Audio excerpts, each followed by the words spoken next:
নেতৃত্ব করার জন্য জেলার প্রবীণ সাংবাদিক, মুর্শিদাবাদ জেলার সাংবাদিক সংঘের সভাপতি বিপ্লব বিশ্বাসের নাম প্রস্তাব করছি। এবং বহরমপুর শহরের পথচলতি নাগরিকবৃন্দ, আপনারা এই মাত্র তাদের যে স্বাভাবিক কাজকর্ম সংবাদ সংগ্রহ করা, তারা সেখানে গিয়েছিলেন সংবাদ সংগ্রহ করতে এবং তাদের বিরুদ্ধে কিছু চিকিৎসক তারা যেভাবে যারা প্রতিনিধি তারা এখানে সমবেত হয়েছেন জেলা শাসকের দপ্তরের সামনে।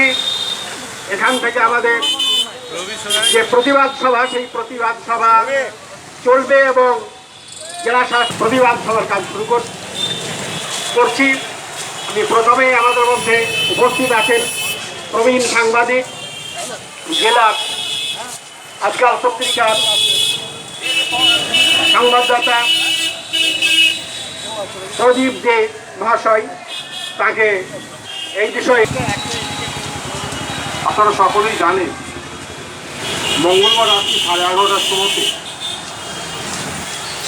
মুর্শিদাবাদ মেডিকেল কলেজ এবং হাসপাতালে একটা রোগী মৃত্যুকে কেন্দ্র করে এই সমাজের একজন বিশিষ্ট মানুষ তারা এবং সমাজের প্রতি তাদের দায়বদ্ধতা আছে। এই যারা মেডিকেল কলেজের স্টুডেন্ট, যারা আগামী 2-1 বছরের মধ্যে ডাক্তার হয়ে তারা তাদের হার ভেঙে গেছে। আশিস পাচ্ছি যে বৈদ্যুতিক মাধ্যমের সাংবাদিক, চিত্র সাংবাদিক তাকে বেচানো হয়। আরে রানা ইসলাম, এই 4 জনকে তো বেধড়ক ধরে মারা হচ্ছে, পুলিশ কার্যত অসহায়। আমরা যারা বহরমপুরে তথা মুর্শিদাবাদের সংবাদপত্রের সঙ্গে যুক্ত, আজকে আমরা বাধ্য হয়ে পথে নেমে প্রতিবাদে সামিল হয়েছিলাম। গত মঙ্গলবার রাত্রি 11:30টার সময়তে আমাদের 4 বন্ধু, 4 সহকর্মী কর্তব্যের খাতিরে তারা মেডিকেল কলেজে ছবি তুলতে যায়, কিন্তু হবু ডাক্তারদের হাতে তারা দহিত হয়েছিল। 2 জনকে বহরমপুরে একটা বেসরকারি হাসপাতালে ভর্তি করা হয়েছে।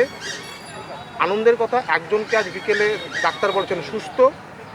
এরই প্রতিবাদে দোষীদের শাস্তির দাবিতে আমরা বহরমপুর শহর তথা মুর্শিদাবাদের বিভিন্ন প্রান্তের সাংবাদিকরা জেলা শাসকের অফিসের সামনে জমায়েত হয়েছি। আমরা সারাদিন বক্তব্য রেখেছি, জেলা শাসক এবং পুলিশ সুপারের কাছে দাবিপত্র দিয়েছি।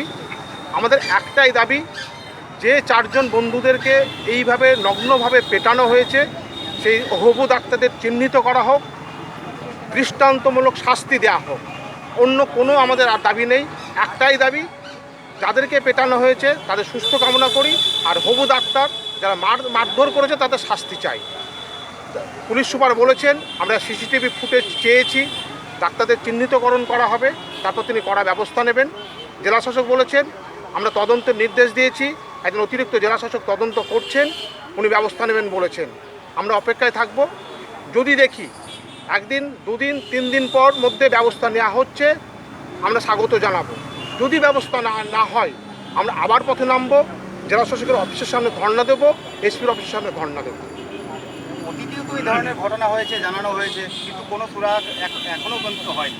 আমরা এটাও পুলিশকে বারবার বলেছি যে বারবার এরকমভাবে সাংবাদিকদের গায়ে হাত তোলা হয়, সাংবাদিককে মারা হয়, কিন্তু পুলিশ একটা নামকাও অস্তে একটা তদন্ত করে, তারপরে সেটা চাপা পড়ে যায়। আমরা কিন্তু এটা আর সহ্য করব না। আমরা সবাই মিলে ঐক্যবদ্ধভাবে এর পথে নেমেছি, ঐক্যবদ্ধভাবে লড়াই করব এবং এর শেষ দেখে আমরা ছাড়ব।